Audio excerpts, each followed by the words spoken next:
Hello, everybody. Welcome back to another episode of Clark and. So what we're doing here on this episode is we're going to install an ultraviolet light water system, along with a 3-pack under sink filter.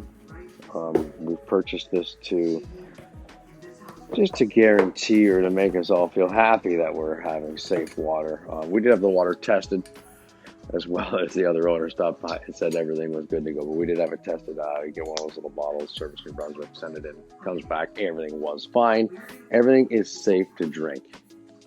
Hard water, high in magnesium, high in calcium, but was safe to drink. But anyways, we want to feel happy.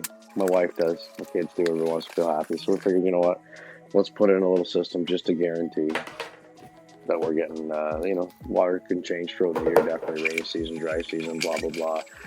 Want to make sure that we got safe water always going inside of us. So as you can see, this is we already went through, as you can see, we looked at the ultraviolet system there. This is the 3 cartridge under sink filter system. Came with this little tap so that it only goes directly out to the tap. We put it off to the side here. My parents had one of these. I'm sure they do. They used to use it, but they stopped using it after a while. I'm not sure why, to be honest with you. As you can hear here, when you're doing stainless steel, never overheat your bit or the stainless steel itself, because that'll wreck your day. Take it easy and slow when you're drilling stainless steel.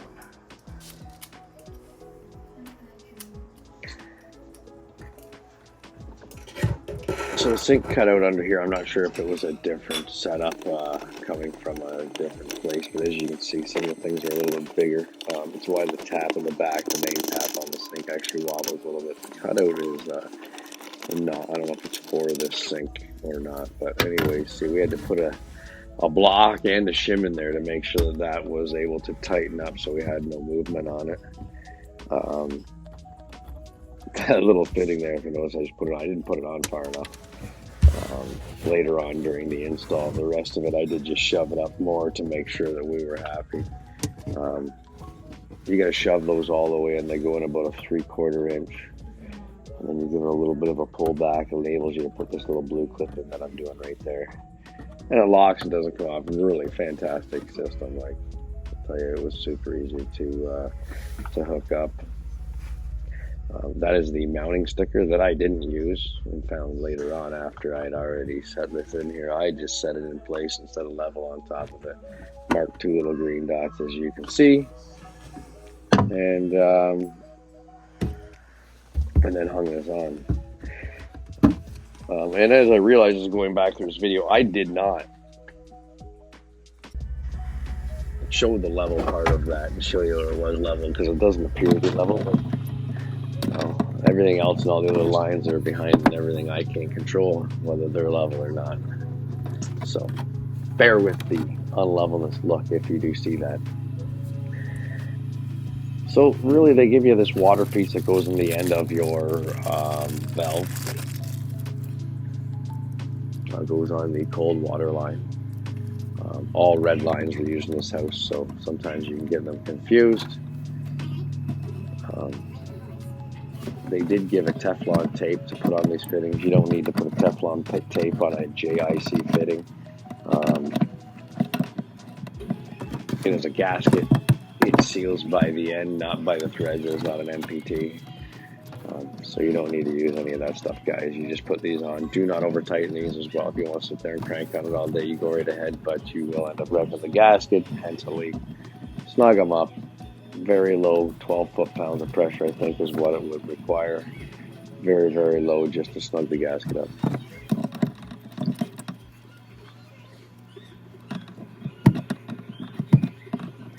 As you can see, I got the torque wrench on there right now.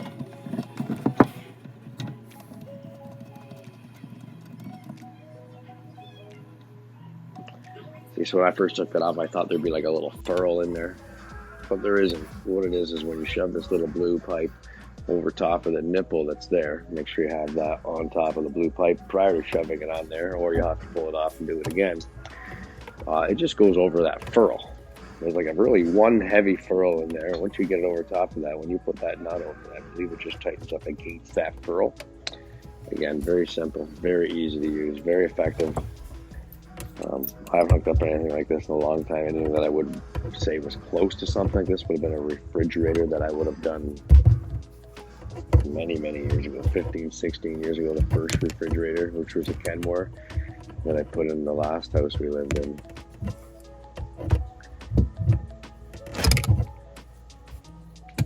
See, now I'm not cranking on that. Just snugging it up. As everybody can see, this isn't our, this kitchen needs to be completely redone here in the future. Right now, see, so we bought this place sight unseen. We're moving in. The upstairs is all being done right now. We're just trying to go through everything. This kitchen is actually not that bad. It is more like a cottage kitchen at this time, but it is definitely functional. And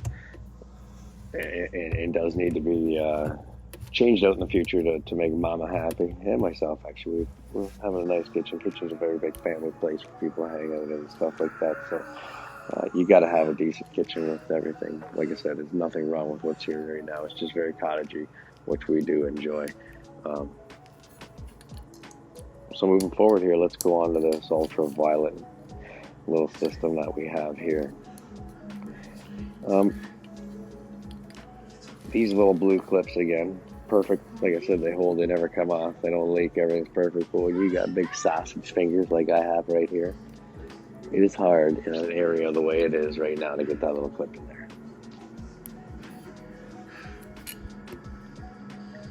Very hard to get that little clip in.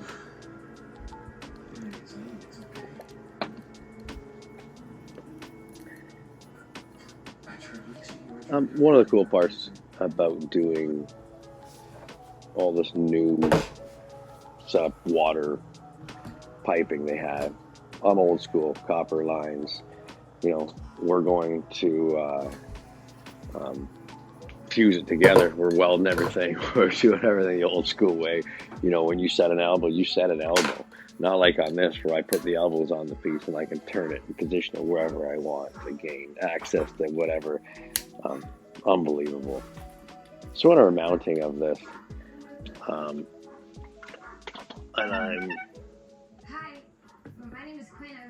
I wanted to mount it on top. We're just trying to keep everything nice and tight underneath the sink to leave more room for whatever else we jam under there and stuff like that. And that was the other reason, jamming stuff under there. You don't want to have hoses hanging out in places where something could be jammed and yanked back out again for whatever reason.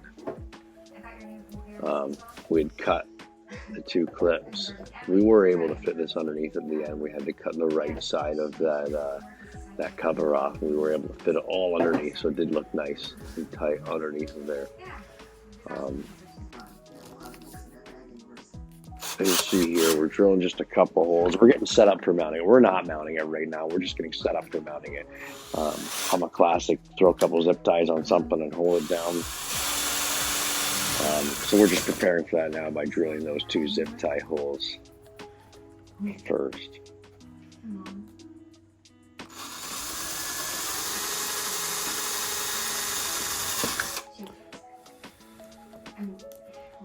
All in all, I never watched a YouTube video on how to install this. So I never watched on the ultraviolet light on how to set it up. I never watched anything. We just, what we ordered, and I figured, you know what, let's videotape this and do our own little thing with it and see where it goes and have some fun with it. Because I actually really do enjoy videotaping and doing this stuff. This is my first voiceover video where we've done the video and then I go back through and basically I watch the video and just narrate what's going on. It's probably like my second or third time through doing this. Not saying it's hard or anything, but a lot of times try to get the 15 or 20 minutes alone in the house where there's nobody here bugging me or nobody coming down and wanting to, you know, make noises in the background. So as you can see here, we got the 3-pack system that goes on this thing all ready to go here. We got our hole drilled up top. We got our tap set in place. We got our water line set up underneath. And now we're setting up and getting all our plumbing ready here for our ultraviolet light system. So right now we're installing the actual ultraviolet light inside of the tube. First time I've ever done this. Like I said, you'll see here, the tube is separate. The water flows on the outside of this glass tube, and on the inside of this glass tube sits the light. There's a gasket on each side of the glass tube. The glass tube looks just like a giant test tube that you'd have in a high school science class. Rounded at one end, open on the other side, right? So we just put these gaskets over, and this is just what's going to seal the water from coming back in and getting to where the light is.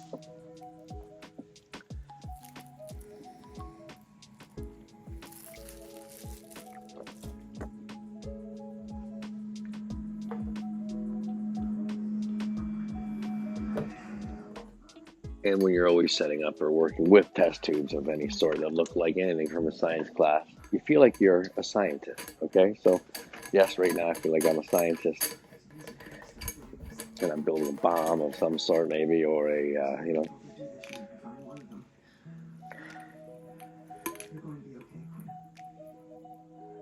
Here in a few minutes, when you put this all together and you're tightening up anything that has glass, it can be, those little sounds can be very, very scary. Well, we built this tanker truck many years ago. I worked for this tanker company in Toronto, and we had this truck, and it was for testing air quality. Anyways, I had these blown glass tubes on top of it that we had to install and put on and off, and we ended up breaking one. And I don't know if you can hear it. Listen. A little bit of tightening up against glass sound, yeah. Well, it went wrong at that point. It cost us a fortune to find somebody that would blow glass and make these things for us that we did break. But anyways, I blame ultraviolet.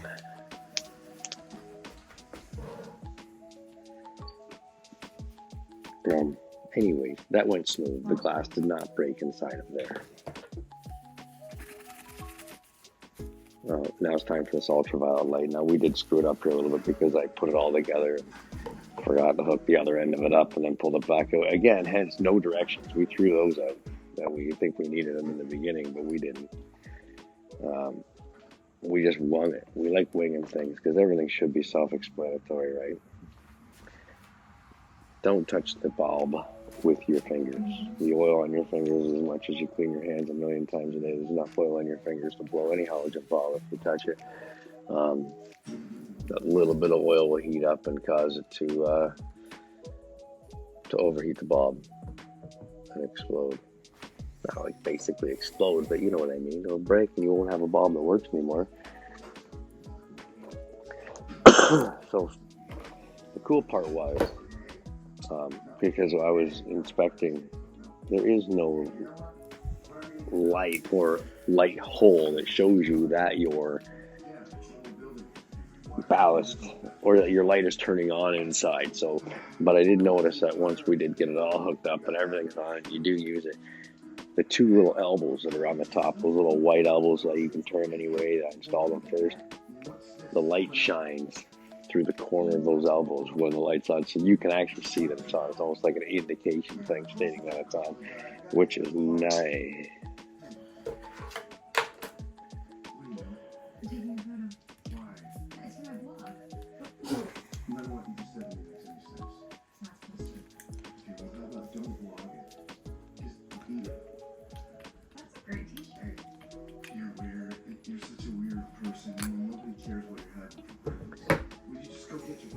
See, so we pulled that back out of there because of this little blue wire here.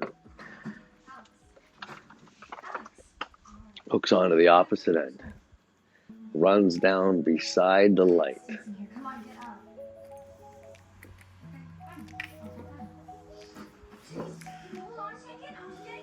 Again, I'm trying not to touch the light with my hands or anything. All the wires are all connected, everything is falling off. And see, then this thing here Again, careful, don't get your hands over the light, guys. Clips on this side, so there you go. Both ends of the bulbs are set up now. That has a rounded side and a flat side on it. Flat side in, obviously, rounded side to mirror the rounded side that is already on the outside. And then you shove it back in again. You feel like you're making a bomb, or you're part of like a special scientist group of things doing things when you're making it. I feel like I'm on that old Keanu Reeves chain reaction movie. Anyways, these were a little bit of a pain here.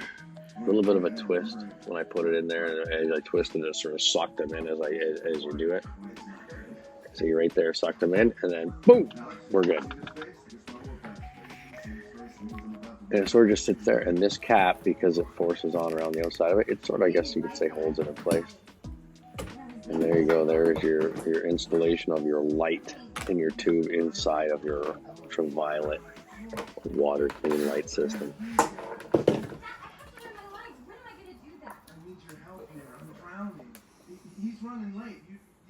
See, so that there is a switch. So when you turn your line on, your water on, and it senses that water's flowing through, your light turns on. That way your light's not on and running 24/7 and just being on in there. It turns on when your water starts flowing through. So it's like a flow sensor. Once the flow senses, light turns on, then the light shuts back off again. When you're done using it, it's part of it. The way it works, I guess. I did read some directions there, obviously, because I wouldn't have known that without doing that. So here's back to my, you can affix anything to anything with zip ties when it comes to plastic. Zip ties and a little drill bit, you're good to go. I'll fix four-wheeler plastics with it, dirt bike plastics. You know, just like sewing up at the hospital, drill holes on each side, zip tie after zip tie. You can fix anything with zip ties. And if you want to throw duct tape in there, well, you can make anything in the world. But see, this doesn't look bad. It's very sturdy. You can see that we're trying to fix and affix everything with inside of that top cap. One thing you do here is water. Your water supply comes from your under sink over to your 3-pack filter, runs through the full 3-pack filter first. Then into the ultraviolet light, then up to the tap to where you'd use your water. Everything I read says that the ultraviolet light is last, right? And I think I was going to put it prior to the 3-pack filter. For whatever reason, in my head, I figured, well, if there's anything in there that's alive, it's going to kill it. And then it'll go through the filters and filter out whatever that thing is in there that was alive. But apparently not. Runs through filters first prior to, then comes out, and then gets ultraviolet light, and goes from there. Like I said, as you can see, everything does fit together very nicely here. We're hooking up our flow switch. Well, I keep calling it a pressure switch, but it is not. It is a flow switch, not a pressure switch.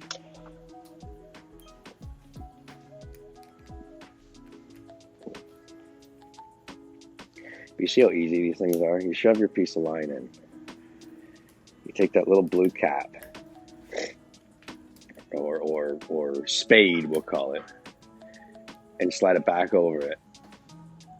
And it never comes out again, and never leaks. It's amazing. Whole houses, entire houses are done with this new PVC, these plastic lines, and that. And this house here was all done with red lines. Red lines, guys, was normally used for hot water or for heated lines. Okay, and you normally run a blue code, is that you run a blue for cold, hot, red for hot, yellow for gas. But it is the new way of doing things. Copper lines, old steel piping, stuff like that. It's all a thing of the past. And I'll tell you, this new shark bite fittings and stuff that you can go right from a copper line into it's unbelievable. And I'll tell you, the first time you use it, you're like, what? No, that can't be it. What? No way. Like, talk about taking the trade out of it.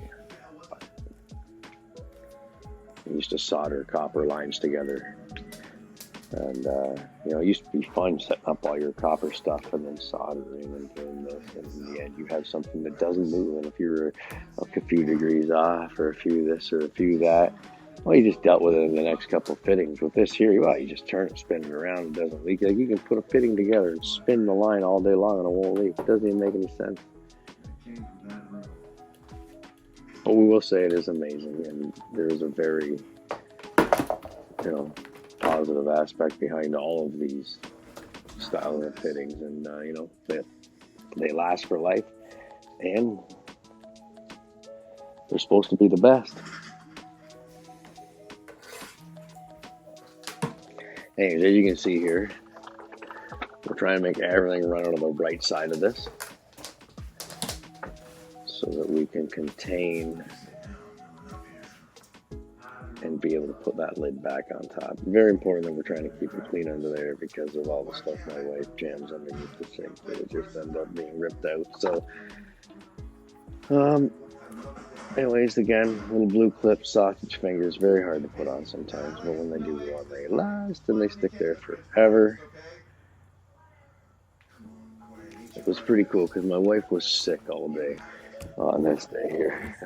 So she sort of laid on the couch and watched scary movies. I think she watched all the Insidiouses or something like that, or all the scary movies. Well, I put this up and put it all together over here. And when you're videotaping stuff and trying to make a video out of it and doing a project, it takes a lot longer. Okay, you got to have everything as much as you. And then afterwards, I'm telling you, the whole videotaping thing and doing it, it's fun to me. I really enjoy doing it, but it does take up a lot of time. Projects that you normally could do quicker turn into, you know, you take a 1 hour project and turn into a 3 or 4 hour project, and then if you want to include editing and everything after all of that, it takes a whole day to do this one tiny little project, really.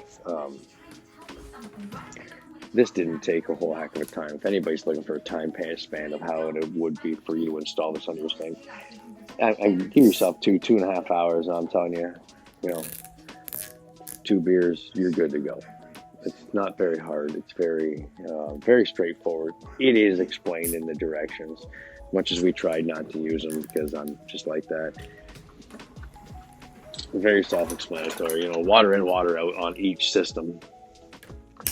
And in this case, we ended at a tap that came with it.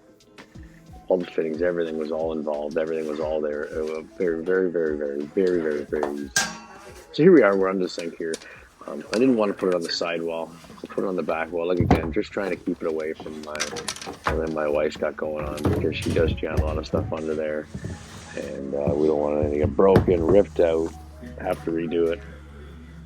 So we're on our back wall. All our pipes are coming out towards the wall. So we had to put a hole on the right side, which I didn't videotape, to run the electrical cord out.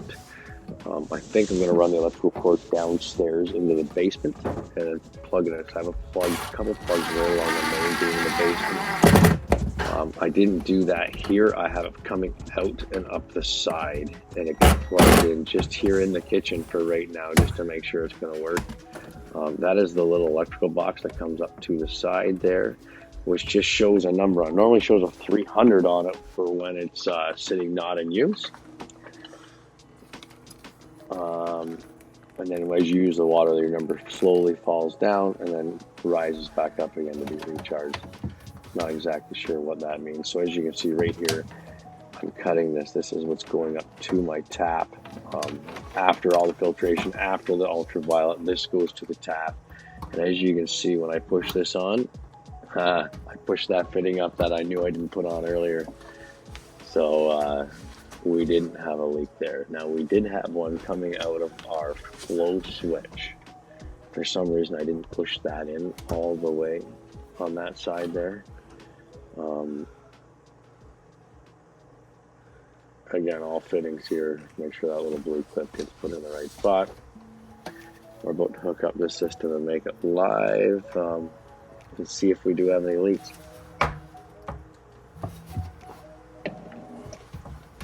So going into that there is some pre-water filter thing there that has a flow switch on it, so you can't get back pressure, I think, coming back into your system. I'm not sure why you'd ever have that, but that's what that little switch is that we just plugged that blue line into.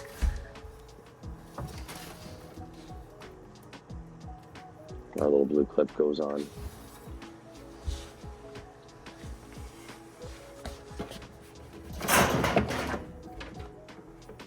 See, so we're plugging it in up top. You should see the lights turn on and the numbers turn on in that little electrical box at the top there. Like I said, it reads 300.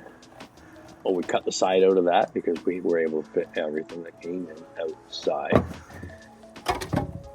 So we can contain this as nice and as neat as possible. And we do tug up some wires and we do some zip tying again to hold some stuff in the right position. But you basically get here the neatness that we were able to put the ultraviolet system in the top of the 3-pack filter.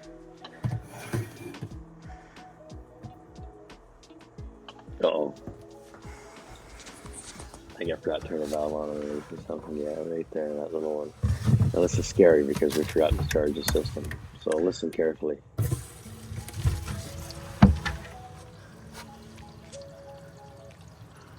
I'm filling each system. You're about to see the one fitting I didn't shove on far enough. Each filter is filling up and filling up. I don't see any leaks.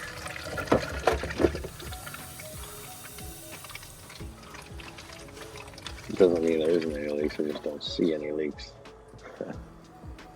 Hold on, you ready? Whoa! Again, the end of that flow switch. My wallet shove here. in a little bit further. See, we're back in business right away. Everything's good.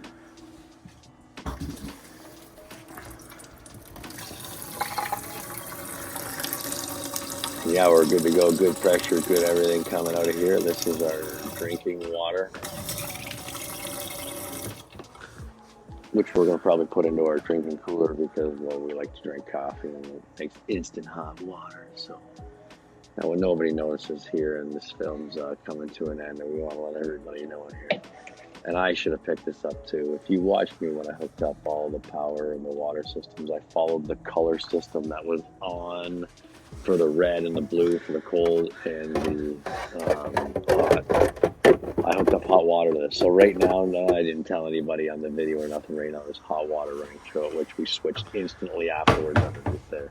Guys, thanks for coming out and watching my videos. Please subscribe.